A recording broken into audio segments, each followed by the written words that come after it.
Alors, qu'est-ce qui justifie réellement les taux d'échec au bac? N'est-il pas une politique planifiée par le gouvernement pour empêcher que les étudiants, les futurs étudiants, soient orientés dans les universités et instituts privés? Oh, très belle question, mais je commence par la deuxième partie. Okay. Celle qui concerne le refus d'orienter dans les institutions d'enseignement privé. En tout cas, pour l'expérience que j'ai, chaque fois qu'un examen s'est passé, les candidats viennent du public et du privé. Les résultats sont proclamés par ordre de mérite. Si c'est un du privé qui mérite d'être premier, il est déclaré premier. Si il mérite d'échouer, il échoue. Il en est de même pour ceux du public. Les candidats ont été mélangés dans les résultats. Vous ne pouvez pas voir un résultat d'examen où il n'y a que le public, où il n'y a que le privé. C'est les deux composantes qui sont toujours citées, les élèves des deux composantes. Maintenant, après la proclamation de chaque résultat, aucune autorité n'a dit une seule fois que ceux qui étaient du privé devraient obligatoirement retourner au privé, ou bien que forcément ceux qui ont réussi à un examen doivent aller au privé. Ça a été toujours le choix de l'élève et de ses parents. Un élève qui réussit à l'examen de fin d'études primaires est déclaré admis. C'est à ses parents et à lui de décider s'il faut aller dans une école privée ou s'il faut continuer dans une école publique. Ça n'a jamais été une pression du pouvoir, en tout cas pour la petite expérience que j'ai. Maintenant, pour les universités, j'aurais envie de vous dire, de poser la question au ministre de l'Enseignement supérieur. Mais avant, puisque vous êtes en face de moi, je vais vous dire qu'il n'a pas été question de cela. Je crois que par le passé, l'État orientait ses étudiants, ses bacheliers, dans les écoles, dans les universités privées, à cause du manque d'infrastructures. Maintenant, si vous vous êtes promené un peu à travers le pays, par exemple à l'Abbé, à l'université de l'Abbé, ou à l'université de Conakry même en ville ici, vous remarquerez sans difficulté à Gamal, vous remarquerez sans difficulté qu'il y a eu beaucoup de construction d'infrastructures, salles de classe, logements, etc. Donc, quand l'État a la possibilité d'accueillir un effectif d'étudiants, il ne l'oriente pas tout simplement ailleurs. Moi, je pense que c'est l'explication, mais je ne suis pas le ministre de l'Enseignement supérieur et il n'est pas loin de moi. Vous pouvez toujours aller lui poser la question. Moi, je pense que c'est ce qui s'est passé. Maintenant, revenant à la première partie de la question, il faut comprendre une chose. En Guinée, en tout cas jusque dans un passé récent, il y a des problèmes au niveau de la candidature à un examen. Si vous avez remarqué, mon prédécesseur avait dit que tout élève candidat qui ne totaliserait pas une moyenne annuelle de 8 sur 20 ne pouvait pas être candidat à un examen, par exemple au baccalauréat. Il l'a dit. Et il a dit aussi qu'il n'a vu aucun texte qui disait qu'il fallait obligatoirement que la moyenne annuelle fasse partie du calcul de la moyenne d'admission du candidat au baccalauréat. Et là, tout le monde l'a soutenu parce que cette moyenne annuelle n'intervenait jamais dans l'admission d'un élève qui est admis à l'examen de fin d'études primaires. Cette moyenne annuelle n'est jamais intervenue dans l'admission d'un élève au brevet du premier cycle. pourquoi accepter que cette moyenne participe à l'admission d'un bachelier? Donc, à l'unanimité, nous avons tous accepté. À l'époque, moi-même, j'étais inspecteur régional de l'éducation de Mamou.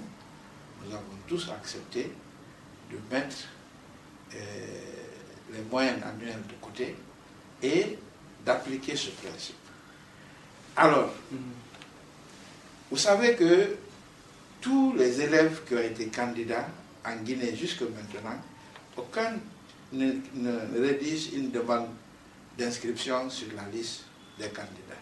Vous pouvez vérifier, il n'y en a pas. Tout le monde est candidat puisque tout le monde a été déclaré admis en classe de terminale ou au CM2 ou en classe de 10e. Même celui qui n'est venu que pour une semaine de cours, finalement se retrouve photographié et engagé comme candidat. Quand des candidats de cette nature sont engagés dans le processus, il ne faut pas s'attendre à un résultat qui monte vers 100. Pourquoi? Parce que pour qui connaît le procédé de calcul, c'est le nombre de candidats ayant obtenu la moyenne divisé par le nombre de candidats engagés dans l'examen et multiplié par 100. C'est ce qui donne le taux de réussite.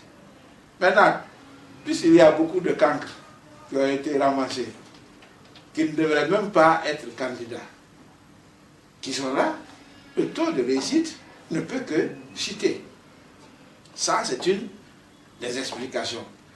En plus de ce que j'ai dit, il y a eu beaucoup de perturbations de l'année scolaire.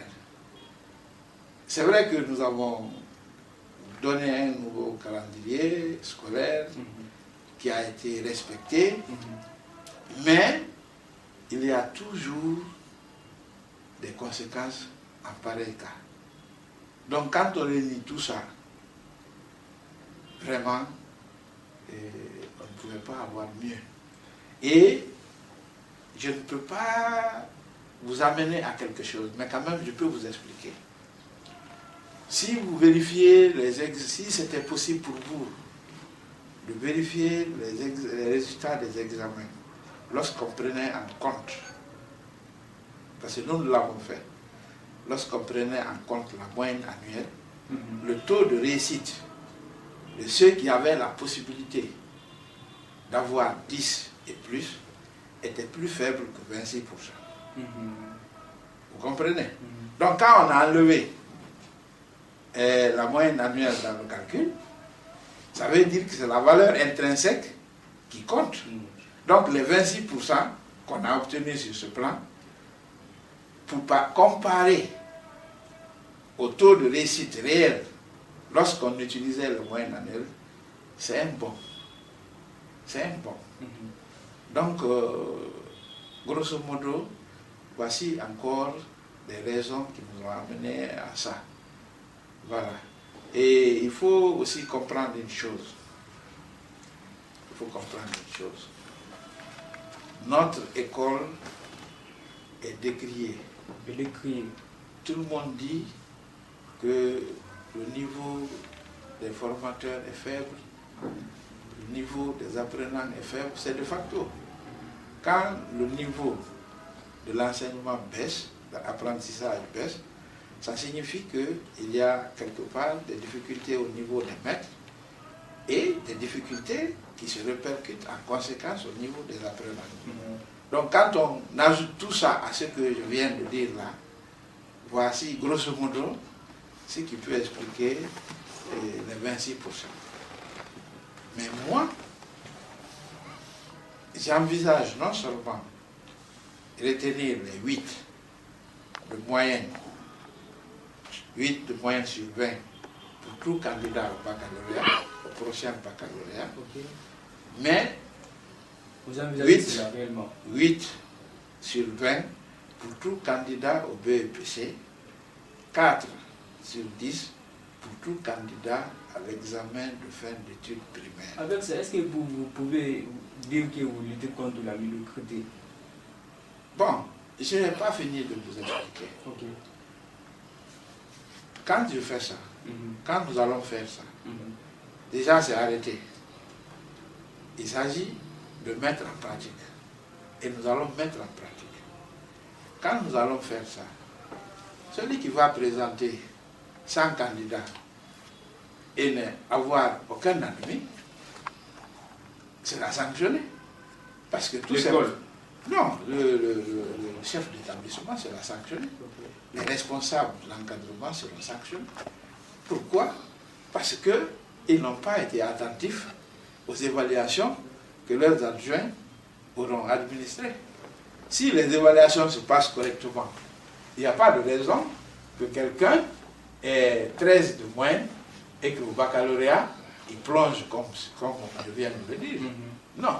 Mais s'il y a un suivi au niveau d'abord du chef de l'établissement, au niveau de la DCE ou de la DPE, au niveau de l'inspection régionale de l'éducation, au niveau de l'inspection générale de l'éducation, toutes ces structures-là ont des structures de contrôle.